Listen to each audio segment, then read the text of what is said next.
Hello friends, welcome back to the new tutorial of the Loyverse. Today we are going to learn how to create a category in our POS system. Okay, so let's get started. Those who haven't subscribed my channel yet, please do subscribe my channel, and if you like the video, please do like, share and comment on my video. So let's get started.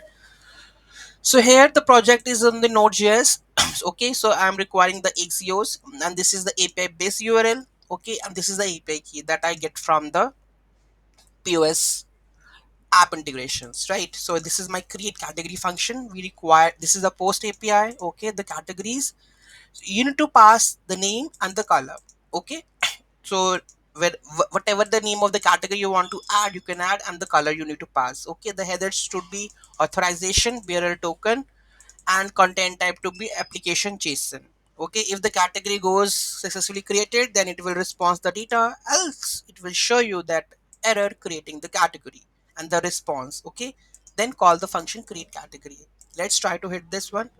Okay, so here we go with this one. Let's opening with the project over here. I think here I can open this terminal.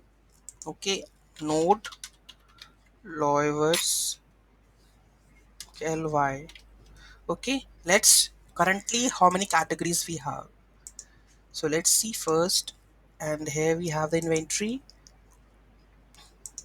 categories. So currently we have only new categories there. Okay, nothing, only one category with 0 items, right? Let's try to hit this one. So here let's enter this one, and category created successfully with this is the ID. Okay, this is the ID. We will use this for the updation or deletion. That is important, right? So we require this one category. So let's see the category is created or not. Reload this section, and you can see we have the electronic categories with red button, because here we have passing the color also, right? So where you go with red. Okay, so you can see that. So you can see we have successfully created the categories into our lawyer's dashboard. Any doubt, any query, do let me know in the comment section. Thank you so much for watching this video. Have a great day.